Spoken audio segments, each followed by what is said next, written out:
야, 내가 우리 집에 호강하러 시집 온 줄 알아? 번듯한 예단 하나 못해오는 찌질한 기집애가 당장 부엌으로 기어 들어가서 내일 올릴 제사 전이나 부쳐. 우리 집은 무의도식하는 기생충 같은 거 안 키운다.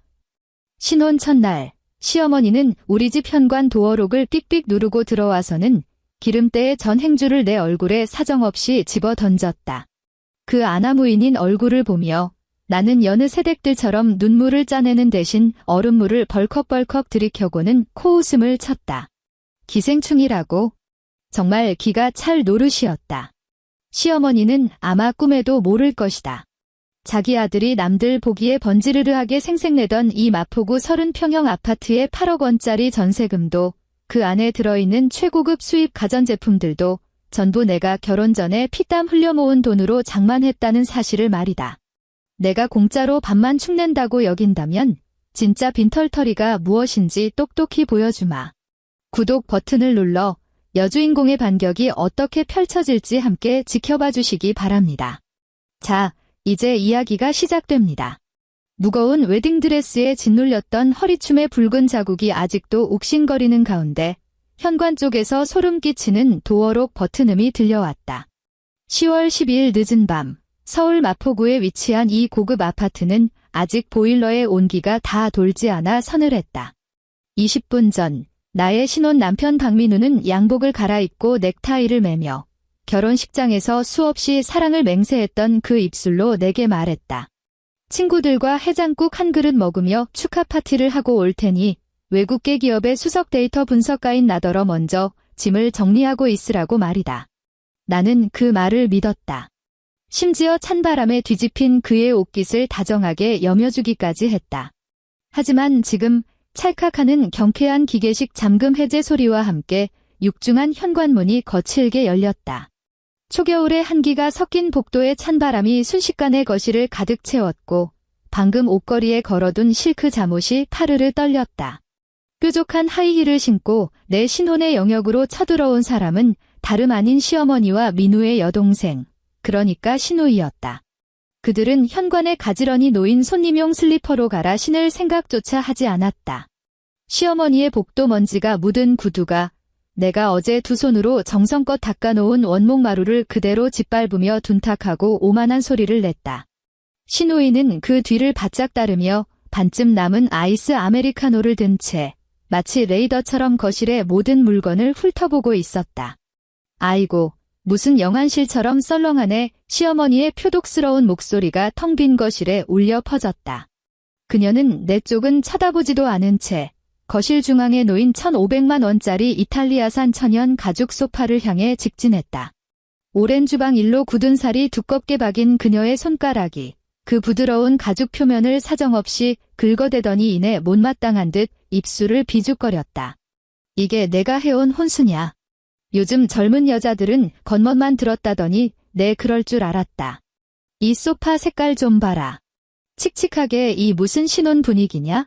그리고 저 양문형 냉장고, 내가 지난번에 백화점 가서 보니까 얼음 나오는 기능도 없던데 너 우리 민우를 이딴 식으로 홀대한 거냐? 나는 침실로 이어지는 복도 끝에 서 있었다. 하루 종일 하이힐을 신고 하객들을 맞이하느라 다리가 끊어질 듯 아파 제대로 서 있기조차 힘들었다. 문틀을 꽉 움켜쥔 내 손톱 끝이 핏기 없이 하얗게 질려갔다. 과거의 기억이 가시 돋친 넝쿨처럼 내 심장을 조여왔다.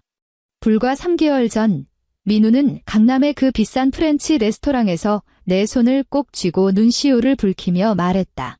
지수야, 나는 평범한 공무원이라 너한테 해줄 수 있는 게 아무것도 없어. 그냥 내 몸만 와주면 난 세상에서 제일 행복한 남자일 거야. 하지만 지금 그의 어머니는 내가 수많은 밤을 새워가며 핏발선 눈으로 모니터를 들여다본 대가로 장만한 가구들 앞에서 혼수가 고급스럽지 못하다며 나를 닥달하고 있었다. 어머님, 이것들은 전부 민우 씨 취향에 맞춰서 나는 떨리는 목소리를 억누르며 최대한 공손한 며느리처럼 들리게 대답하려 애썼다. 시끄러워. 시어머니가 획 몸을 돌렸다. 탁하지만 매서운 빛이 도는 그 두 눈이 나를 뚫어지게 노려보았다. 그녀는 씩씩대며 내 앞까지 성큼성큼 다가왔고 가슴을 거칠게 오르내리는 폼이 마치 내가 용서받지 못할 죽을 죄라도 지은 것 같았다. 어디서 어른한테 말대꾸야? 우리 친척들이 뒤에서 나를 얼마나 비웃는 줄 알아? 남들은 며느리 들일 때 예단비로 현금 몇천만 원씩 척척 보내고 거기다 최고급 명품 이불 세트에 은수저까지 싹 맞춰 오더라. 근데 넌 뭐야? 그 알량하고 푼돈 같은 예단비 던져놓고 무슨 거지 동냥하냐? 옆에 있던 시누이가 아이스 아메리카노를 쪽 빨아들였다. 플라스틱 컵 안에서 얼음이 찰그락거리는 소리가 났다. 그녀는 눈을 치켜뜨며 얄밉게 맞장구를 쳤다. 내 말이. 새언니. 우리 오빠가 이래봬도 철밥통 공무원인데 사기업 다니는 언니는 언제 잘릴지도 모르잖아. 우리 오빠가 언니 만나주는 것만 해도 감지덕지인 줄 알아야지. 예단 하나 제대로 안 해오고 진짜 예의가 없네. 내 호흡이 가빠지기 시작했다. 가슴속에서 불덩이가 치솟는 동시에 머리 위로 얼음물을 뒤집어 쓴 듯한 기분이었다. 사기업 다닌다고? 감지덕지? 내 1년 연봉이 민우의 3배가 넘는다. 그의 알량한 자존심을 지켜주려고 매번 데이트할 때마다 내가 먼저 계산서를 가로챘고 심지어 결혼 반지조차 가장 수수한 기본 디자인으로 골랐는데 말이다. 이 터무니없는 비난에서 미처 정신을 차리기도 전에 시큼하고 역겨운 기름 냄새를 풍기는 정체불명의 물건이 허공에 포물선을 그리며 날아와 내 얼굴을 강타했다. 그것은 행주였다. 도대체 어느 집 부엌에서 가스레인지를 몇 번이나 닦았는지 모를 묵은 기름때와 찌개 국물 찌꺼기를 잔뜩 머금은 더러운 행주였다. 시꺼먼 구정물이 내 왼쪽 뺨을 타고 천천히 흘러내렸다. 결혼식을 위해 거금을 들여 메이크업 아티스트에게 받은 정성스러운 화장을 망가뜨리며 순백의 캐시미어 니트기스로 뚝뚝 떨어져 구역질 나는 누런 얼룩을 번져가게 했다. 그 순간 온 세상이 죽은 듯이 고요해졌다. 구정물이 뚝뚝 떨어지는 소리와 미친 듯이 뛰는 내 심장 소리만이 귓가를 맴돌았다. 당장 굴러가서 일 안 해. 얼굴 닦고 어디서 불쌍한 척이야. 시어머니가 길길이 날뛰며 소리를 질렀다. 튀긴 침방울이 내 눈에 들어갈 지경이었다. 내일 아침 일찍 시장 가서 배추 신포기 사와. 곧 겨울인데 아직 김장도 안 했잖니. 내일 저녁에 시댁 식구 20명이 여기로 밥 먹으러 올 거니까 오기 전까지 그 배추 신포기 싹 다 소금에 절여놔. 우리 집에 공짜로 밥축 내는 쓸모없는 식충이는 필요 없어. 배추 신포기. 아무런 준비도 없이 방금 결혼식을 마치고 따뜻한 물 한 모금 마시지 못한 새 신부에게 차가운 바닥에 쪼그려 앉아 소금물에 배추 신포기를 절이고 20인분의 저녁 식사까지 준비하라고 한다. 이것은 시련이 아니다. 며느리 들이는 첫날부터 아예 내 길을 꺾어버리고 나를 이 집안의 공짜 노예로 전락시키겠다는 노골적인 학대였다. 나는 천천히 손을 들어 얼굴에 붙은 그 역겨운 행주를 떼어냈다. 거친 천이 피부를 스치며 화끈거리는 통증을 남겼다. 분노와 오만으로 일그러진 시어머니의 얼굴을 보는 순간 그동안 참아왔던 모든 화와 억울함, 분통 터지는 감정들이 극한의 냉기로 얼어붙었다. 어머님 텅 빈 복도에 울려 퍼지는 내 목소리는 나조차도 놀랄 만큼 차분했다. 방금 제가 민우 씨에게 과분하다고 하셨습니까? 그럼 아니야. 시어머니가 당당하게 턱을 치켜들며 내 코끝을 삿대질했다. 우리 민우가 너랑 결혼하려고 이 8억 원짜리 전세 아파트를 자기 혼자 대출받아서 구했어. 이 집구석에서 내 기 살려주려고 걔가 얼마나 큰 빚을 졌는지 내가 알아? 내 아들이 산 이 으리으리한 집에서 살면서 김장 좀 하라는 게 그렇게 억울해? 8억 원이 자기 혼자 대출. 이 단어들이 녹슨 톱처럼 내 신경을 잔인하게 갉아먹었다. 눈을 감자 3개월 전 은행 VIP 라운지에서의 장면이 떠올랐다. 내가 7년 동안 직장 생활을 하며 모은 전 재산에 결혼 전 살던 오피스텔을 처분한 돈까지 영혼까지 끌어모아 만든 무려 8억 원이라는 거액을 나는 한치의 망설임 없이 집주인의 계좌로 송금했다. 전세 계약서에는 또렷하고 분명하게 나 듄지수 이름 석자만 적혀 있었다. 그런데 평생을 다 바쳐 내게 보답하겠다던 그 남자는 자기 가족들에게 진실을 숨긴 것도 모자라 그 8억 원이라는 거액의 재산을 마치 자기가 사랑을 위해 희생한 위대한 업적인 양 포장했던 것이다. 그는 어머니와 여동생 앞에서 가난한 여자를 아내로 맞이하기 위해 자신의 모든 것을 내던진 비련의 주인공 행세를 완벽하게 해냈다. 그리고 나는 허영심에 찌들어 시댁에 얹혀 살면서 미움이나 받는 기생충이 되어 있었다. 대단하다 박민우. 정말 훌륭한 공무원 나셨네. 나는 신경질적으로 소리를 지르지도 막장 드라마의 비련의 여주인공처럼 억울한 눈물을 흘리지도 않았다. 그저 아주 천천히 그리고 우아하게 옆에 있던 티슈를 뽑아 뺨에 묻은 구정물을 조금씩 닦아냈다. 한 번씩 닦아낼 때마다 이 결혼에 대한 내 마지막 환상도 산산조각이 났다. 나는 오물이 묻은 티슈 뭉치를 그 역겨운 행주와 함께 옆에 있는 쓰레기통에 쳐넣었다. 그러고는 몸을 돌려 현관 선반으로 걸어가 내 차 키와 중요한 신분증이 모두 들어있는 에르메스 핸드백을 집어들었다. 그것은 민우가 연애 1주년 기념일이라고 내게 준 선물이었지만 결제는 내 가족 카드로 긁은 것이었다. 너 지금 어딜 가는 거야? 내가 배추 사오라고 한 말 못 들었어. 내 행동을 본 시어머니가 순식간에 언성을 8옥타브나 높이며 하이힐을 신고 내 팔을 잡으려 달려들었다. 나는 몸을 살짝 비틀어 그녀의 손을 피했다. 놀라서 휘둥그레진 그녀의 눈을 보며 내 입가에는 나조차도 낯설게 느껴지는 차가운 미소가 번졌다. 어머님, 나는 그녀의 눈을 똑바로 응시하며 한 글자 한 글자 또박또박 말했다. 아드님이 그렇게 안쓰러우시고 집이 아드님이 산 집이라고 하시니 여기서 마음껏 누리시죠. 이 8억 원짜리 공기가 어머님 숨통을 좀 트이게 해주길 바랍니다. 말을 마친 나는 순식간에 굳어버린 그녀의 표정도 옆에서 얼빠진 얼굴로 서 있는 신우이도 거들떠보지 않았다. 나는 그 육중한 현관문을 열어젖히고 뒤도 돌아보지 않은 채 걸어나갔다. 이 싸가지 없는 기집애야. 너 당장 안 돌아와. 내가 이 문 밖으로 한 발짝이라도 나가면 앞으로 우리 박씨 집안에 발도 들일 생각 마라. 시어머니의 길길이 날뛰는 저주 섞인 악담이 복도에 울려 퍼졌고 신우이의 앙칼진 목소리도 그의 질세라 따라붙었다. 나는 걸음을 멈추지 않았다. 엘리베이터 앞으로 다가가 하행 버튼을 눌렀다. 엘리베이터 문이 닫히는 순간 그 더러운 욕설들은 완전히 다른 세계의 일처럼 차단되었다. 마포구의 깊은 밤, 칼바람이 내 뺨을 매섭게 스치고 지나갔다. 나는 아파트 로비를 빠르게 빠져나와 길 모퉁이에 있는 24시간 카페로 직진했다. 유리문을 밀고 들어가자 따뜻한 히터 바람이 훅 끼쳤지만 뼛속까지 스며든 한기는 녹일 수 없었다. 아이스 아메리카노 한 잔, 얼음 많이 넣어주세요. 나는 젊은 점원에게 말했다.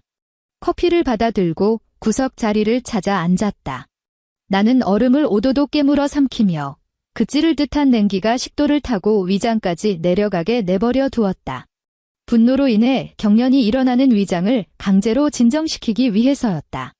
스마트폰을 꺼내자 액정의 차가운 빛이 무표정한 내 얼굴을 비추었다. 나는 박민우에게 전화를 걸어 따져 묻지 않았다. 가스라이팅의 가해자들이 가장 잘하는 짓이 검은 것을 희다고 우기고 수만 가지 변명을 늘어놓으며 자신의 이기심을 포장하는 것이다. 지금 내게 필요한 것은 설명이 아니라 행동이었다. 주소록을 열어 예전 회사 이사 때 이용했던 번호를 찾았다. 안녕하세요. 서울 프리미엄 포장이사 센터인가요? 수화기 너머로 들려오는 정중한 인사를 들으며 내 목소리는 마치 내일 날씨를 얘기하듯 덤덤했다.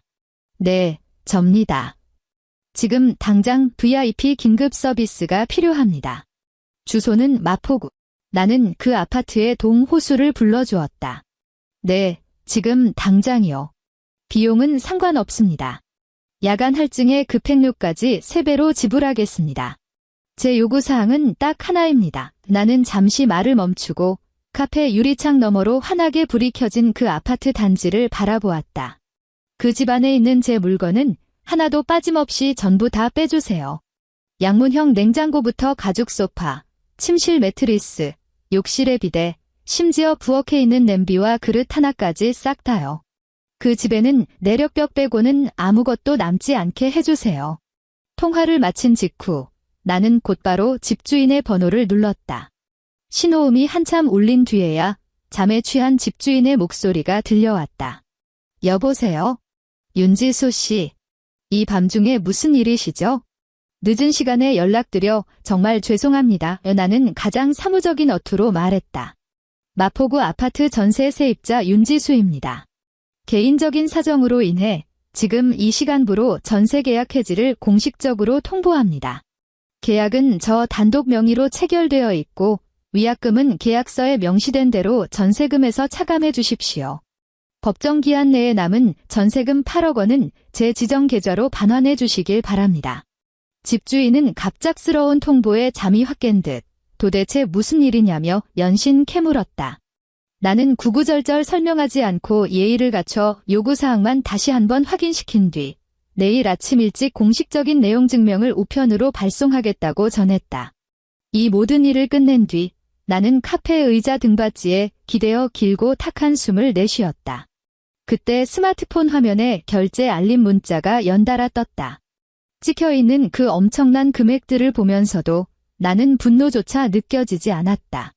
박민우의 그 잘난 여동생이 내가 자리를 비운 틈을 타서 오빠가 쥐어준 내 계좌와 연결된 신용카드를 들고 한밤중에 미친 듯이 보복 쇼핑을 즐기고 있는 게 뻔했다. 그래, 긁어라. 마음껏 긁어. 너희들이 지금 쓰는 그 돈의 1원 한 푼까지 내일이면 너희 목을 조르는 올가미가 될 테니까. 새벽 2시, 프리미엄 포장이사라는 글씨가 큼지막하게 적힌 거대한 화물차 세 대가 아파트 밑에 소리 없이 멈춰 섰다. 거대한 사다리차가 어둠을 뚫고 천천히 솟아올라 15층에 위치한 내 아파트 베란다에 정확하게 안착했다.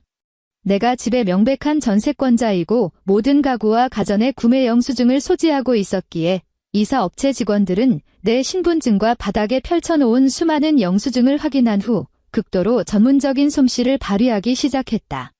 깨끗한 덧신을 신은 그들은 마치 훈련받은 군대처럼 일사불란하게 움직였다. 그 엄청난 가격의 천연 가죽 소파를 눈 깜짝할 사이에 충격 흡수 패드로 포장했고 시어머니가 얼음도 안 나온다며 구박했던 그 양문형 냉장고도 조심스럽게 분리했다.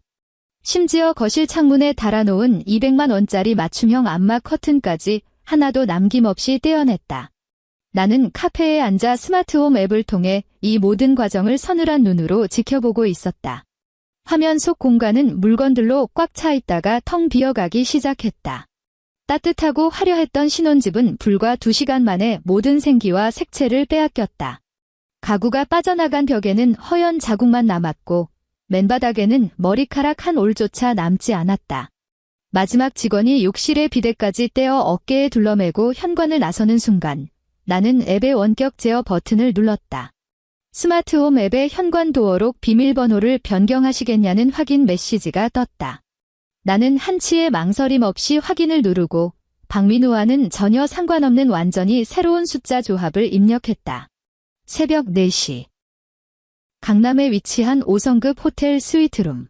나는 펄펄 끓는 뜨거운 물로 샤워를 하며 몸에 배어있던 그 역겨운 행주 냄새를 씻어냈다. 호텔에 비치된 푹신한 샤워 가운으로 갈아입은 뒤 얼음이 가득 담긴 시원한 물을 한 잔 따랐다. 그리고 넓은 소파에 편안하게 기대어 앉아 스마트폰 화면을 벽에 걸린 대형 TV 화면에 띄웠다. 그것은 아파트 현관문 쪽에 설치해둔 소형 홈 카메라의 실시간 영상이었다. 4시 15분. 엘리베이터 문이 띵 하는 소리와 함께 열렸다. 화면에는 비틀거리는 세 사람의 실루엣이 나타났다. 박민우는 얼굴이 시뻘겋게 달아오른 채 넥타이는 목에 느슨하게 걸쳐 있었고 온몸에서 싸구려 해장국과 소주 냄새가 뒤섞인 악취를 풍기고 있었다. 그는 한 손으로는 어머니의 어깨에 기대고 다른 한 손으로는 주머니를 뒤적거렸다. 시어머니와 시누이는 양손에 명품 로고가 선명하게 박힌 커다란 쇼핑백들을 주렁주렁 들고 있었고 얼굴에는 복수에 성공했다는 통쾌한 미소가 가득했다.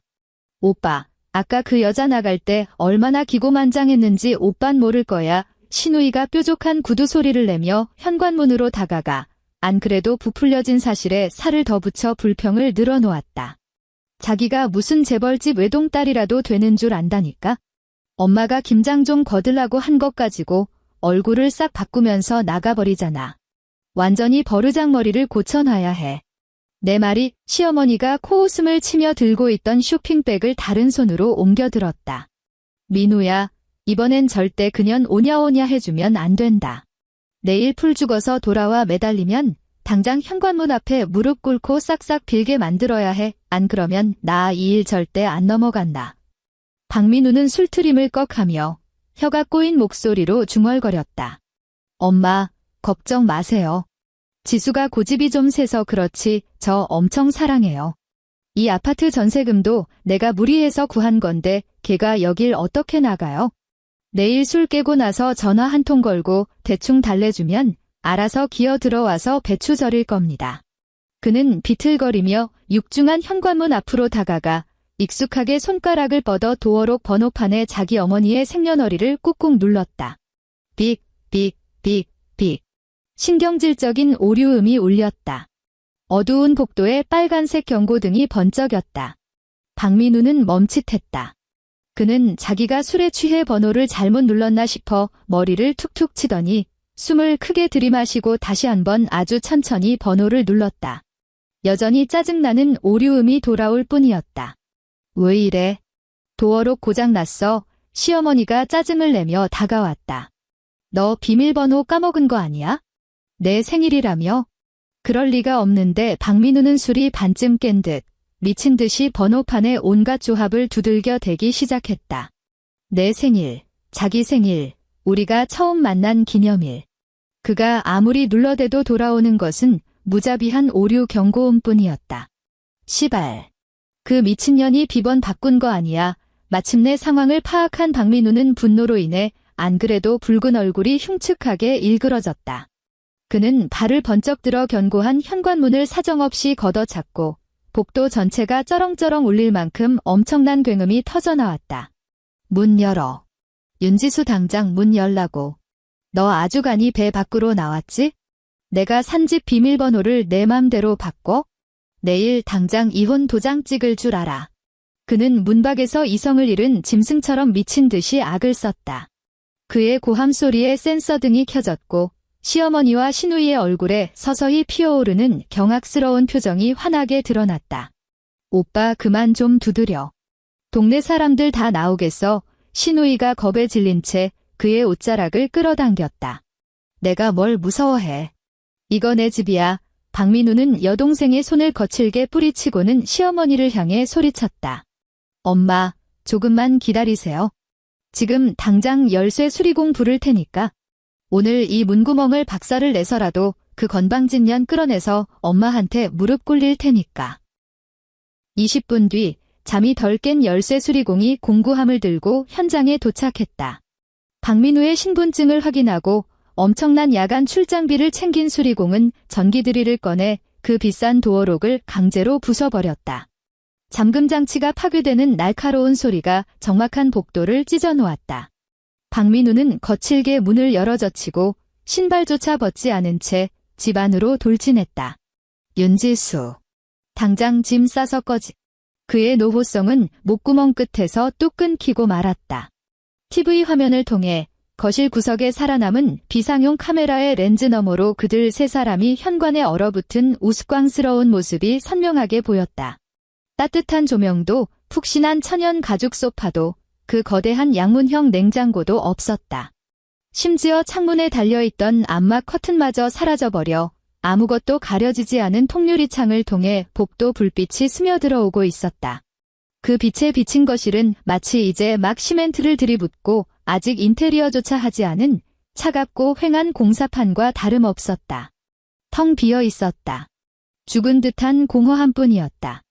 박민우의 구두가 헐벗은 맨바닥에 부딪히며 공허한 울림을 만들어냈다. 그는 넋이 나간 채 원래 대형 TV가 걸려있던 휑한 벽면만 멍하니 바라보았다. 그곳에는 이제 덩그러니 남은 콘센트 구멍 하나뿐이었다. 이게 다 무슨 일이야? 시어머니의 손에 들려있던 명품 쇼핑백이 툭 소리를 내며 바닥에 떨어졌다. 그녀는 다리를 오들오들 떨며 거실로 한 걸음 한 걸음 들어와 사방을 둘러보았다. 가구는? 가전제품은? 우리 집 그 1,500만 원짜리 소파는 어디 갔어? 시어머니의 목소리가 파르르 떨리더니 이내 찢어질 듯한 비명으로 변했다. 아이고 맙서사. 도둑 맞았어. 우리 집 털렸어. 민우야, 경찰 불러. 빨리 경찰 불러. 그 독사 같은 년 짓이 분명해. 그년이 우리 집 물건을 다 훔쳐갔어. 시어머니는 다리에 힘이 풀려 차가운 맨바닥에 털썩 주저앉더니 두 손으로 바닥을 쾅쾅 내리치며 아이고 아이고 통곡하기 시작했다. 박민우는 이제 완전히 술이 깬 상태였다. 그의 얼굴은 백지장처럼 하얗게 질려 있었고 허둥지둥 스마트폰을 꺼내 경찰에 전화를 걸었다. 여보세요. 경찰이죠? 도둑이 들었습니다. 우리 집 물건이 싹 다 털렸어요.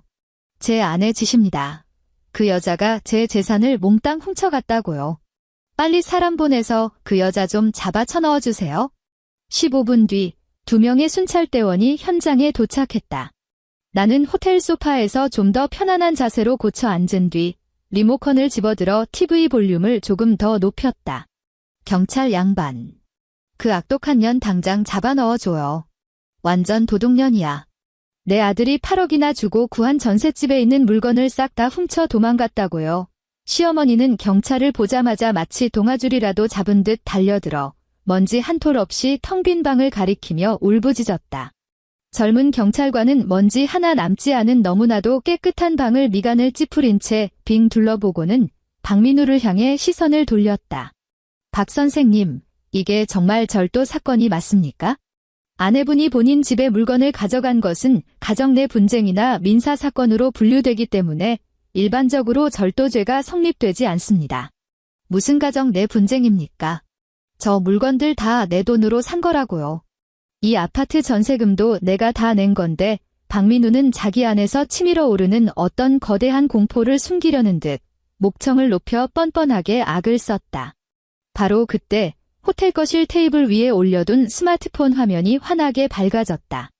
지역 번호가 찍힌 낯선 전화번호였다. 나는 통화 버튼을 누름과 동시에 자연스럽게 녹음 기능을 켰다. 여보세요. 윤지수 씨 맞으십니까? 여기는 마포경찰서 지구대입니다. 수화기 너머로 또 다른 경찰관의 목소리가 들려왔고 배경음으로는 현장에서 길길이 날뛰는 박민우의 고함 소리까지 고스란히 섞여 들어왔다. 네, 전데요. 나는 얼음물이 담긴 잔을 들어 올리며 가볍게 찰그락 흔들었다. 다름이 아니라 남편 되시는 박민우 씨께서 아내분이 본인 동의도 없이 마포구 아파트에 있는 모든 물건을 빼갔다고 신고를 하셨습니다. 혹시 사실입니까? 경찰관님 문의 목소리는 전화기를 통해 현장에 있는 그들에게까지 토시 하나 틀리지 않고 전달될 수 있도록 차분하고 또렷했다. 첫째, 박민우 씨는 아직 제 법적인 남편이 아닙니다. 저희는 혼인신고를 하지 않았거든요. 둘째, 그 아파트의 전세 계약서부터 그 안에 있던 모든 가전제품과 가구의 구매 영수증까지 전부 저 윤지수 단독 명의로 되어 있습니다. 나는 잠시 말을 멈추고 수화기 너머의 숨소리를 확인한 뒤 말을 이었다. 저는 이미 집주인에게 전세계약 해지 통보를 마쳤습니다. 저는 그저 한밤중에 제 소유의 개인 재산을 옮긴 것뿐인데 이게 대한민국의 어떤 법률을 위반한 건가요? 수화기 너머로 몇 초간 정적이 흘렀다. 이윽고 그 경찰관이 현장에 있는 박민우를 향해 지극히 냉랭한 말투로 말하는 소리가 들려왔다. 박 선생님, 저희가 방금 확인을 마쳤습니다. 저 물건들의 구매 영수증과 아파트 전세 계약서 모두 윤지수 씨 명의로 되어 있고 아내분은 그저 본인의 사유 재산을 가져간 것뿐입니다. 게다가 방금 집주인에게서도 전화가 왔는데 이 집은 이미 계약이 해지되었으니 내일 아침 전까지 방을 빼달라고 하시네요. TV 화면 속 박민우의 안색이 순식간에 백지장에서 잿빛으로 변해버렸다. 그는 믿을 수 없다는 듯 비틀거리며 뒷걸음질을 쳤고 두 눈은 경찰관을 멍하니 쳐다보고 있었다. 그리고 바닥에 주저앉아 있던 시어머니는 아까보다 훨씬 더 처절하고 기괴한 비명을 질렀다. 드디어 무슨 상황인지 파악이 된 듯 그녀는 고개를 획 돌려 자기 아들을 죽일 듯이 노려보았다. 경찰관님, 상황이 정리된 것 같으니 이만 공무 집행하시도록 끊겠습니다. 통화를 종료하기 직전 화면 속 시어머니는 미친 사람처럼 시멘트 바닥을 벅벅 긁어대고 있었다. 나는 천천히 유리잔을 들어 올렸고 얼음이 유리벽에 부딪히며 투명하고 경쾌한 찰그락 소리를 냈다. TV 화면 속 여기저기 찌그러진 현관문 앞의 공기는 마치 거대한 얼음 덩어리처럼 굳어버린 듯 했다. 오만함과 표독스러움으로 가득했던 시어머니의 얼굴은 지금 세상에서 가장 우스꽝스러운 형태로 일그러져 있었다. 안면 근육이 격렬하게 경련을 일으켰고 극도의 충격으로 인해 눈가에 주름이 깊게 파고들었다.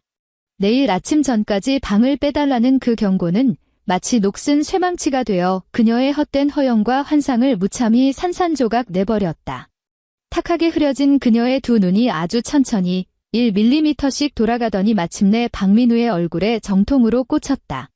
민우야, 시어머니의 목소리는 한겨울 사풍에 부러지기 직전에 마른 나뭇가지처럼 위태롭게 떨렸다. 그녀는 차가운 시멘트 바닥에서 비틀거리며 일어났지만 두 다리가 풀려 제대로 서 있지도 못했다. 경찰이 방금 뭐라고 한 거냐?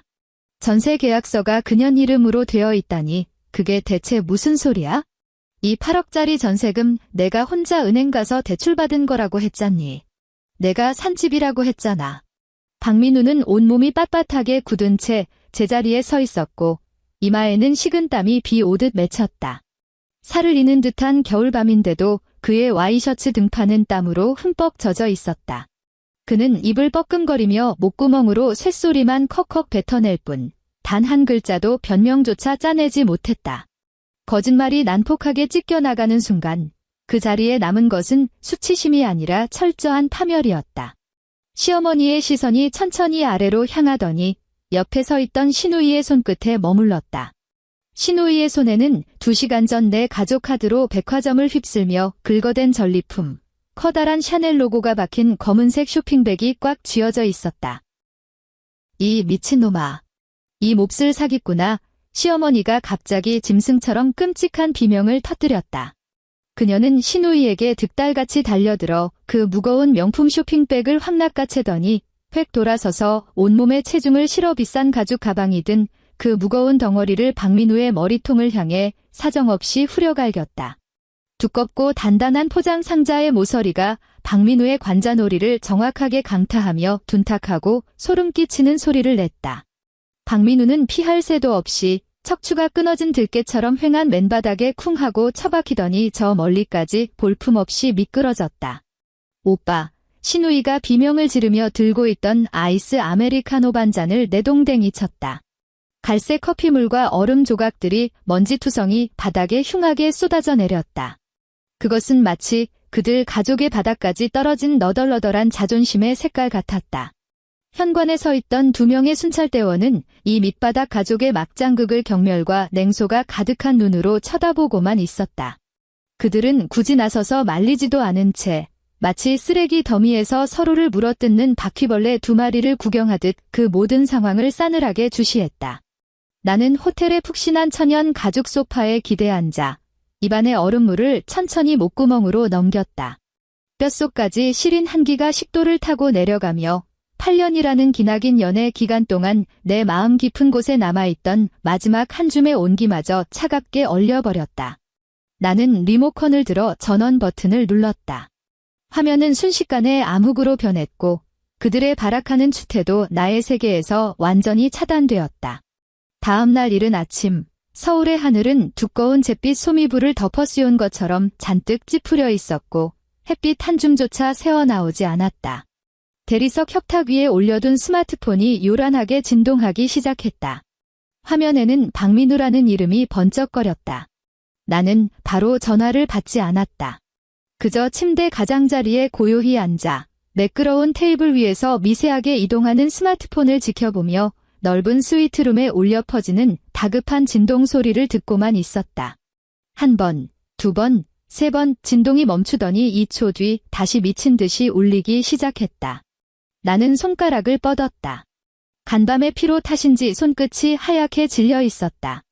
화면의 녹음 버튼을 먼저 눌러 빨간색 점이 일정한 간격으로 깜빡이는 것을 확인한 뒤 천천히 통화 버튼을 쓸어 넘기고 스피커폰으로 전환했다. 나는 아무 말도 하지 않고 그저 가만히 듣기만 했다. 지수야, 지수야, 너 어디야? 전화 받은 거 맞지? 수화기 너머로 들려오는 목소리는 잔뜩 쉬고 떨렸으며 억지로 꾸며낸 비굴함과 아부가 뚝뚝 묻어났다. 결혼식장에서 친척들의 부러움을 한 몸에 받으며 의기양양하던 그 번듯한 공무원과는 완전히 다른 사람 같았다. 나는 창밖에 꽉 막힌 도로를 내려다보며 여전히 절대적인 침묵을 지켰다. 여보, 우리 진정하고 대화 좀 하자. 응.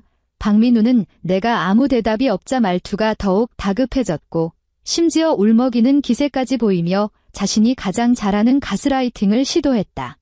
내가 억울한 거 다 알아? 하지만 너 우리 엄마 성격 알잖아. 평생 제대로 배운 것 없는 촌부라 생각이 좀 낡으신 분이야. 내가 굳이 어른이랑 기싸움해서 뭐 하겠어? 집안 물건 싹 다 빼버리고 이렇게까지 일을 크게 만들면 동네 사람들 다 보는데 이게 무슨 꼴이냐고. 그는 잠시 침을 꿀꺽 삼키더니 스스로는 무척이나 애틋하다고 착각하는 징그러운 말투로 도덕적 압박을 이어갔다. 지수야, 나도 친척들 앞에서 우리 체면 챙기려고 거짓말한 거야? 생각해봐. 이 집 전세금 내가 다 냈다는 거 우리 집 식구들이 알면 널 어떻게 보겠어? 여자가 기가 너무 세다고 할 거 아니야? 내가 다 짊어지고 내 명의로 대출받았다고 한 거 다 내 자존심 지켜주려고 그런 거라고. 당장 물건들 다시 갖다 놔. 내가 돌아오기만 하면 내가 우리 엄마한테 직접 무릎 꿇고 사과하라고 할 테니까. 이 정도면 됐잖아. 내 자존심을 지켜주려고. 입꼬리가 비집고 올라갔다. 창밖의 삭풍보다 훨씬 더 서늘한 호를 그리며 그 한마디에 굳게 닫혀있던 기억의 댐이 우악스럽게 터져나갔다. 2년 전 내가 수석 데이터 분석가로 승진했던 날이 떠올랐다. 나는 새로 파낸 금방 명함을 들고 들떠서 그와 축하 파티를 하려 했지만 내 연봉이 2배로 뛰었다는 숫자를 본 그의 얼굴은 순식간에 흑빛으로 변했다. 그날 밤 홍대의 허름한 고깃집에서 소주를 들이켜던 그는 젓가락으로 내 코끝을 가리키며 말했다. 윤지수, 내가 외국계에서 돈을 쓸어 담으면 뭐해? 여자가 너무 잘나면 남편 길을 꺾는 법이야. 나중에 우리 집 오면 내 직급은 무조건 숨겨. 공무원인 내 체면 깎아 먹지 말고. 고분고분하고 내조 잘하는 아내가 되는 게 내 본분이니까. 그날 이후 나는 그의 그 알량하고도 나약한 남성적 자존심을 지켜주기 위해 데이트 비용을 전부 도맡았고 내 보너스로 그의 맞춤 정장을 해 입혔으며 심지어 결혼을 준비할 때도 그의 예민한 신경을 건드릴까 봐 내 예금 잔고를 숨기며 눈치를 보았다. 그런데 이제 와서 감히 그 지독하게 이기적인 허영심을 나를 위한 보호막이었다고 포장하다니. 박민우 마침내 내가 입을 열었다. 텅 빈 방 안을 울리는 내 목소리에는 그 어떤 감정의 동요도 없었다. 나와는 전혀 상관없는 데이터 보고서를 읽어 내려가듯 차분했다. 우린 구청에 혼인신고서 제출도 안 했어.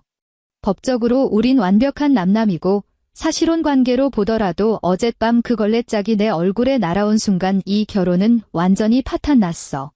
지수야, 너 어떻게 그렇게 매정하게. 내 여동생이 어젯밤 내 가족 카드로 백화점에서 극은 1170만 원. 방금 은행에 부정사용으로 지급정지 신청해뒀어. 나는 그의 울부짖음을 가차없이 잘라냈다. 내가 뱉는 글자 하나하나는 정밀한 수수용 메스처럼 그의 모든 퇴로를 썰어버리고 있었다. 그리고 내가 말한 그 알량한 내 체면을 위해서라는 변명은 잘 아껴뒀다가 판사님 앞에서 하시지. 법원에서 날아올 소장이나 기다려. 말을 마친 나는 그에게 더 이상 허접한 연기를 할 기회조차 주지 않고 통화 종료 버튼을 눌렀다. 나는 그의 번호, 그의 어머니 번호, 여동생의 번호까지 싹 다 수신 차단 목록에 쳐넣었다. 마침내 세상이 고요해졌다. 그날 오후 서울 서초동. 대한민국에서 내로라 하는 대형 로펌들이 밀집한 곳이다. 나는 복잡한 가사 소송을 전문으로 하는 로펌의 VIP 접객실에 앉아 있었다. 갓 내린 커피의 씁쓸한 향과 최고급 가죽 소파 특유의 냄새가 공기 중에 맴돌았다. 창밖으로는 초겨울의 첫 진눈깨비가 거대한 통유리창을 무자비하게 때리고 있었다. 내 앞에 앉은 사람은 업계에서 피도 눈물도 없기로 소문난 가사 전문 김 변호사였다. 그녀는 콧등에 걸친 금태 안경을 밀어올리며 내가 가져온 두툼한 서류 뭉치를 꼼꼼히 훑어보았다. 윤지수 고객님, 가져오신 증거자료가 아주 완벽하네요. 김 변호사가 고개를 들며 직업적이고 서늘한 미소를 지었다. 그녀의 길고 우아한 손가락이 테이블 위에 놓인 전세계약서, 묵직한 은행 거래 내역서, 그리고 내가 오늘 아침가 추출해낸 녹음 파일 위를 가볍게 두드렸다. 박민우 씨는 결혼 전 본인의 극도로 악화된 재무 상태를 의도적으로 은폐했을 뿐만 아니라 주택자금에 대해 사기 행각을 벌였고 심지어 수천만 원에 달하는 신용카드 리볼빙 빚까지 지고 있군요. 이는 대한민국 법률상 아주 질이 나쁜 사기 결혼에 해당합니다. 김 변호사의 목소리에는 사냥꾼이 그물을 조이기 직전에 느끼는 짜릿한 흥분감이 묻어났다. 게다가 상대방 가족이 고객님께 가한 실질적인 모욕과 폭력 행위, 그리고 사실혼 기간 동안 발생한 재산 편취까지. 저희는 그쪽이 삼킨 돈을 1원 한 푼까지 토해내게 만드는 건 물론이고 뼈아픈 위자료까지 받아낼 겁니다. 그깟 위자료 몇 푼은 안 받아도 그만입니다. 나는 등받이에 몸을 기대고 양손을 무릎 위에 교차시킨 채 변호사의 눈을 차갑게 직시했다. 제가 원하는 건 정밀 타격입니다. 그 인간이 그렇게 자랑스러워하던 그 철밥통을 제 손으로 그놈 목을 조르는 밧줄로 만들어주세요.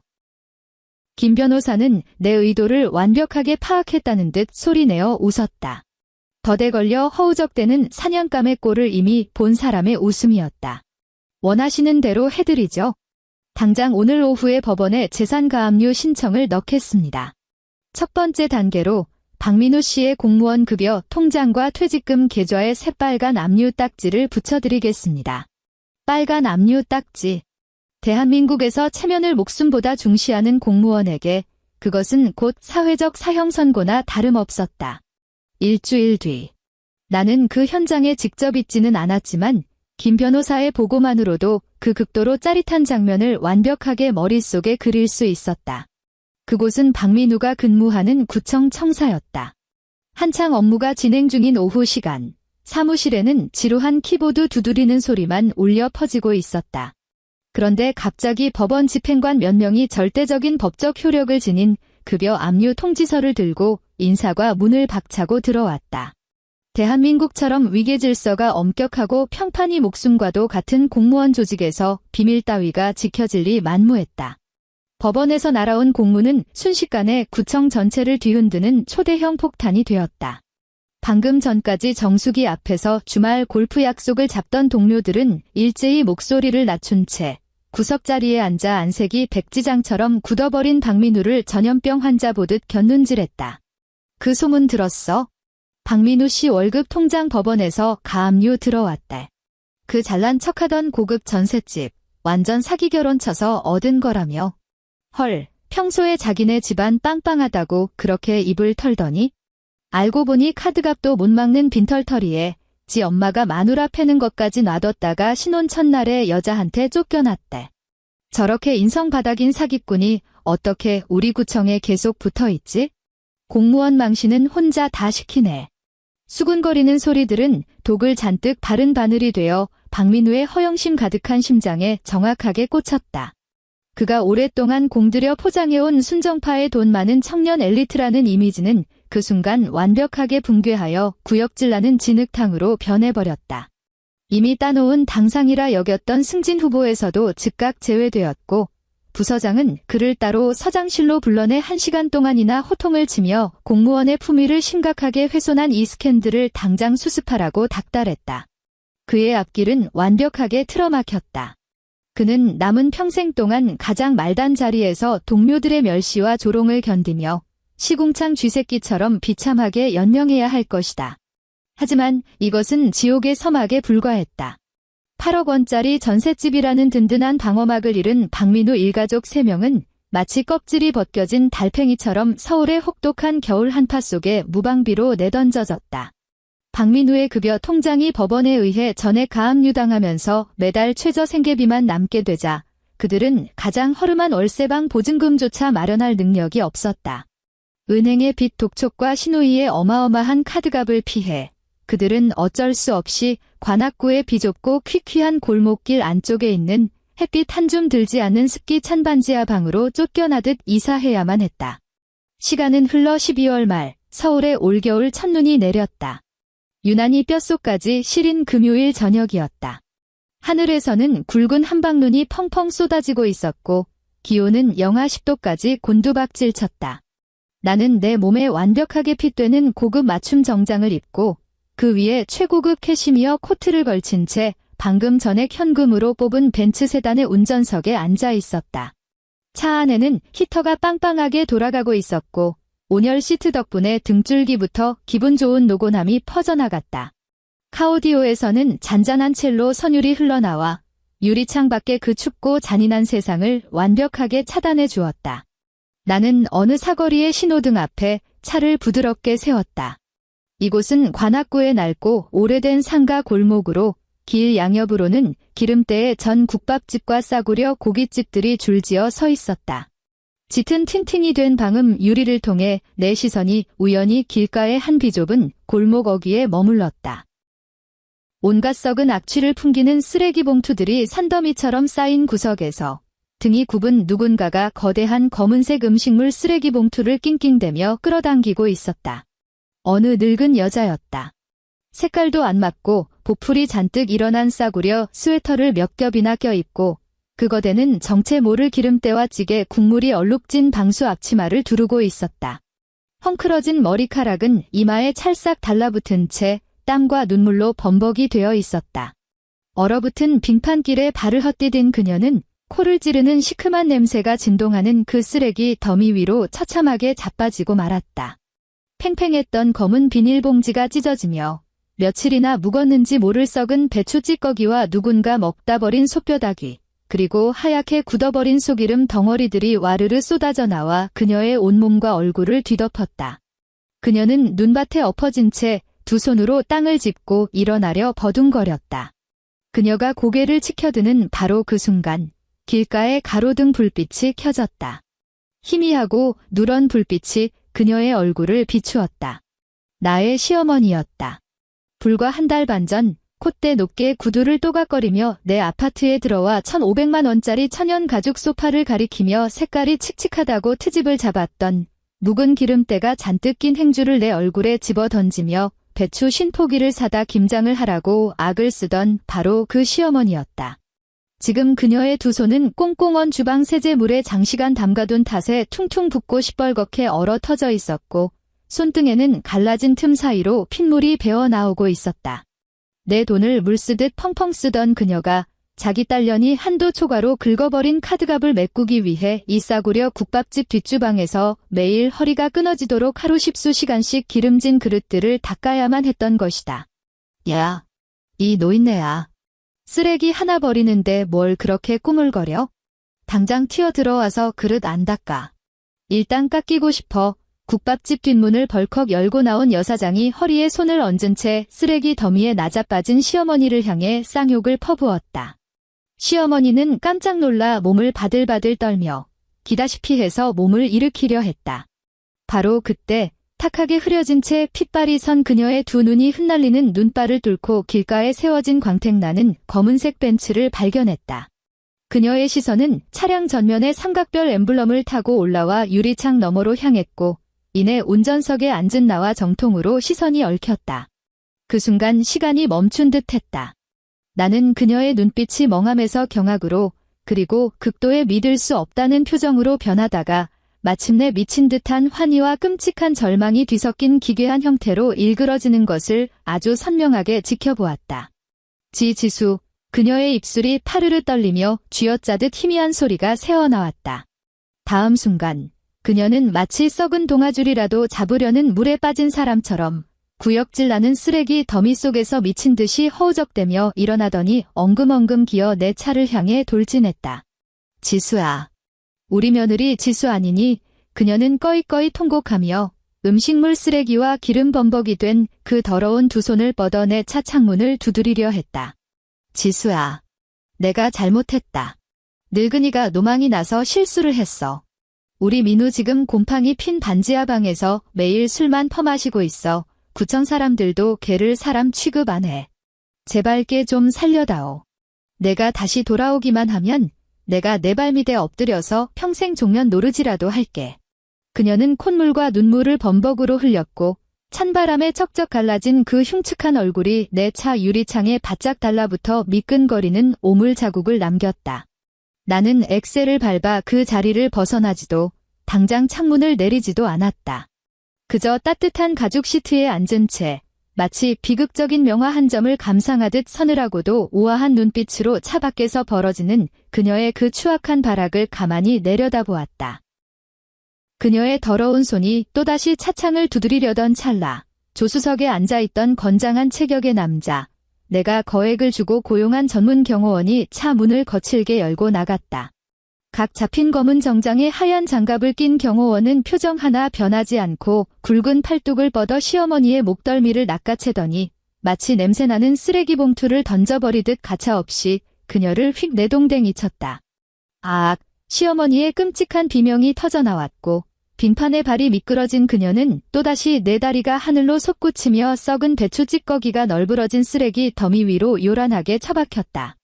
나는 산패한 쉰내가 진동하는 음식물 쓰레기통 옆에 주저앉아 가슴을 치며 통곡하는 그녀를 바라보며 손가락으로 가볍게 창문 조절 버튼을 눌렀다. 두꺼운 방음 유리가 윙 소리를 내며 내려가자 살을 베는 듯한 삭품과 함께 구역질이 치미는 쓰레기 냄새가 순식간에 차 안으로 밀려 들어왔지만 나는 눈썹 하나 까딱하지 않았다. 나는 우아하게 팔꿈치를 창틀에 얹은 채 고개를 살짝 돌려 눈밭에서 오들오들 떨고 있는 그 늙은 여자를 고압적인 시선으로 내려다보았다. 나는 갈라지고 피가 맺힌 그녀의 투박한 손과 기름의 전 앞치마를 보며 입꼬리를 서서히 끌어올려 흠잡을 데 없이 완벽하고도 교양 넘치는 미소를 지어 보였다. 어머님 문의 목소리는 부드럽고 온화한 봄바람 같았지만 그 안에는 영혼을 도려낼 듯한 예리한 칼날이 숨겨져 있었다. 눈이 이렇게 펑펑 오는데 쓰레기 더미에 앉아서 뭐 하시는 거예요? 국밥집 사장님이 설거지하라고 기다리실 텐데요. 시어머니는 사시나무 떨듯 온몸을 부들부들 떨며 고개를 쳐들었다. 정교하게 꾸며진 내 얼굴에서 일말의 동정심조차 찾지 못한 그녀는 절망에 빠진 채 입술을 달달 떨며 말 한마디조차 제대로 잇지 못했다. 지수야, 제발 우리 좀 살려다오. 내 입가에 걸린 미소가 한층 더 짙어졌다. 나는 그녀의 두 눈을 똑바로 쳐다보며 한자 한자 지독하게 선명한 발음으로 그녀가 예전에 내게 퍼부었던 그 저주를 토시 하나 틀리지 않고 그대로 돌려주었다. 어머님, 일 열심히 하세요. 이 세상에 무의도식하는 사람을 먹여 살려줄 곳은 없으니까요. 말이 끝남과 동시에 나는 절망으로 하얗게 질려 기괴하게 일그러진 그녀의 얼굴에서 시선을 거두고 즉시 창문 올림 버튼을 눌렀다. 새까만 틴팅 유리가 서서히 올라가며 그녀의 그 처절한 통곡 소리도 뼛속을 파고드는 칼바람도 그 구역질 나는 쓰레기 악취도 그리고 지난 8년간의 구역질 나는 과거마저도 전부 내 세상 밖으로 완벽하게 영원히 차단해버렸다. 전방이 신호가 녹색으로 바뀌었다. 나는 엑셀을 밟았고 강력한 엔진이 났고 묵직한 굉음을 뿜어냈다. 검은색 세단은 휘몰아치는 눈발을 뚫고 부드럽고 우아하게 도로 위로 미끄러져 나갔다. 텅 빈 거리에는 서울의 차가운 겨울밤 아래 시큼한 쓰레기 더미 옆에 엎드려 언 땅을 주먹으로 치며 영원히 대답 없는 울음을 터뜨리는 늙은 여자만이 남겨졌다. 오늘의 이야기는 여기까지입니다. 부디 이 이야기가 여러분께 통쾌함을 선사했기를 바라며 늘 즐거운 날들 되시길 빕니다. 다음 이야기에서 다시 만나요.